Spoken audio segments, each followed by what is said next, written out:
नाइंसाफी है जदयू का। न्याय पसंद लोग इस बंटवारे को जायज नहीं ठहरा सकते हैं। आजकल जो नीतीश जी चौधरियों को टोला में जो चुटकुला सुनते हैं ना, अब चुटकुला का आनंद ले लेंगे, उम्र भी बहुत ज्यादा हो गया है। अरे समझाइए इन लोगों को, ये आपकी आभा डुबो दिया है लोगों ने। बिहार में अब कार्यालय की जमीन पर विवाद खड़ा हो गया है। जिस तरीके से बिहार की सबसे बड़ी पार्टी राजद के पास जो कार्यालय है वो इस वक्त सबसे छोटा है। जिस तरीके से राजद के प्रदेश अध्यक्ष जगदानंद सिंह ने भवन निर्माण विभाग के अपर मुख्य सचिव को पिछले दिनों एक पत्र लिखा था, जिसमें ये कहा गया था कि राष्ट्रीय जनता दल के कार्यालय को बढ़ाया जाए, जो जमीन आवंटित की है वो कार्यालय को दिया जाए। दलील ये दिया गया था कि सबसे बड़ी पार्टी है लेकिन कार्यालय सबसे छोटा है, 19,200 वर्ग फीट। वहीं बात कर ली जाए जनता दल यूनाइटेड के पास, तो उनकी जो ज़मीन है वो है 66,000 वर्ग फीट। यानी कि आप अंदाज लगाइए, 43 विधायक है और ज़मीन है 66,000 वर्ग फीट की। उसके बाद आती है बीजेपी जो दूसरे नंबर पर है। लेकिन जब आज बात की गई भवन निर्माण विभाग के मंत्री अशोक चौधरी से, उन्होंने ये दलील दिया कि ये ज़मीन तब आवंटित हुई थी जब हमारे पास 88 विधायक थे और आज हमारी पार्टी तीसरे नंबर की है। तो इसका मतलब ये नहीं कि हम अपने कार्यालय को छोटा कर दें। बात करने के लिए हमारे साथ आरजेडी के पूर्व विधायक और प्रवक्ता शक्ति सिंह यादव जी। शक्ति जी, 88 विधायक की दलील दे रहे हैं जेडीयू के मंत्री। अब बात करने में कुछ जाता है क्या? सवाल है कि राष्ट्रीय जनता दल 2015 में भी जदयू से बड़ा थी, 2020 में भी जदयू से बड़ा थी, 2000 में भी जदयू से बड़ा थी, 2005 में भी जदयू से बड़ा थी। सवाल साफ साफ ये है कि जब इनको ज्ञान ही नहीं है तो गलत क्या हम लोग बोले थे, गलत क्या हमारे नेता बोले थे कि नीतीश जी कैसे कैसे लोगों को मंत्री बना देते हैं।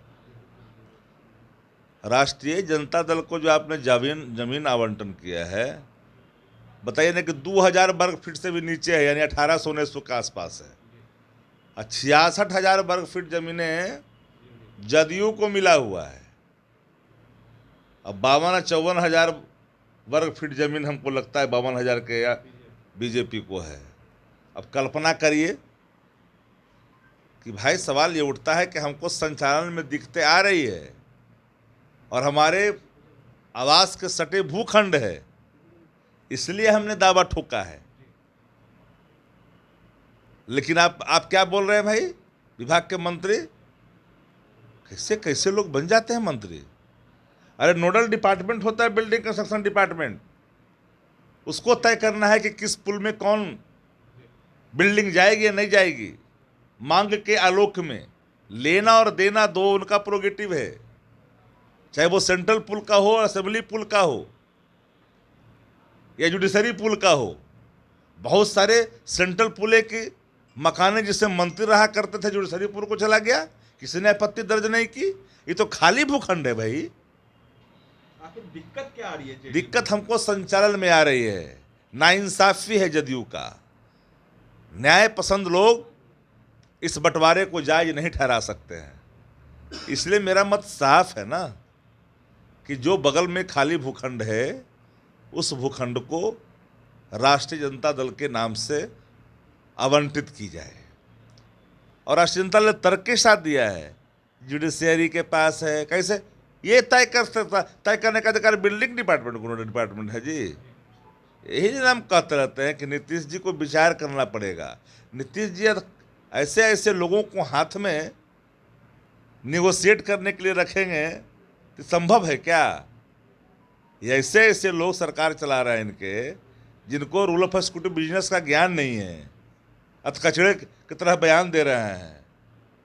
अरे उन्होंने दिया है लोजपा का कि लोजपा की जो कार्यालय है वो उस वक्त आवंटित हुई थी जब उनके विधायक ज़्यादा थे, संख्या ज़्यादा थे। आज उनके विधायक की संख्या हो गई है 0। इसका मतलब तो ये नहीं उनसे उनका कार्यालय वापस ले लिया जाए। हमको लगता है कि वह भी कचड़ा भरा बयान है। कितना संख्या था जब उनको आवंटित हुआ था? तो जानकारी है जानकारी के अभाव में बयान नहीं देना चाहिए, पूरी परिपक्वता से देना चाहिए बयान। मैं मानता हूं कि नीतीश जी आजकल मेहरबान हैं आप पर, कारणों की पड़ताल आप स्वयं कर लीजिए, उससे हमको लेना देना नहीं है। मेहरबान हो थे। आजकल जो नीतीश जी चौधरियों के टोला में जो चुटकुला सुनते हैं ना, अब चुटकुला का आनंद ले लेंगे, उम्र भी बहुत ज़्यादा हो गया है। अरे समझाइए इन लोगों को, ये आपकी आभा डुबो दिया है लोगों ने। बचा खुचा जो बचा हुआ है ना, जहाँ आप चाहते हैं उभारना, ये लोग उभारने नहीं देगा आपको आभा को, और डुबो देगा ये लोग। ये चौधरियों की टोला से परेशान हो रही है आप, अब बच के रहिए।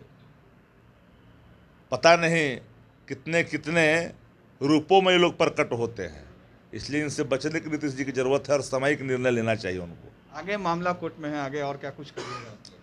सवाल ये उठता है कि ये कोर्ट का मैटर ही नहीं है, ये मैटर डिपार्टमेंट का है, उसके प्रोगेटिव से जुड़ा हुआ सवाल है, विशेषाधिकार से जुड़ा हुआ सवाल है। लेना और देना, उसकी रख और रखाव, स्थानांतरण, आगमन प्रस्थान, सब उसके प्रोगेटिव से जुड़ा हुआ है। इसलिए कोई पुल उल तय करने का अधिकार इन्हीं को होता है। मांग आती है, आवंटन करते हैं, फिर लेने का भी अधिकार इन्हीं को है। चलिए, तो ये थे शक्ति यादव, राजद के प्रवक्ता। जमीन आवंटन पर साफ तौर से इन्होंने बताया है कि इसका जो अधिकार है सरकार के अधिकारियों के पास और मंत्रालय के पास होता है। हालांकि विभाग के मंत्री अशोक चौधरी ने साफ तौर पर दलील देते हुए कहा था कि जमीन आवंटित तब हुई थी जब उनकी विधायकों की संख्या 88 थी। फिलहाल बिहार में स्थिति यह है कि सबसे बड़ी पार्टी राष्ट्रीय जनता दल है और ये अपने कार्यालय को बढ़ाने के लिए सरकार से जमीन मांग रही है, लेकिन सरकार ने इस पर अभी चुप्पी साध ली है। फिलहाल के लिए आप बने रहें न्यूज़ भारत वर्ष के साथ।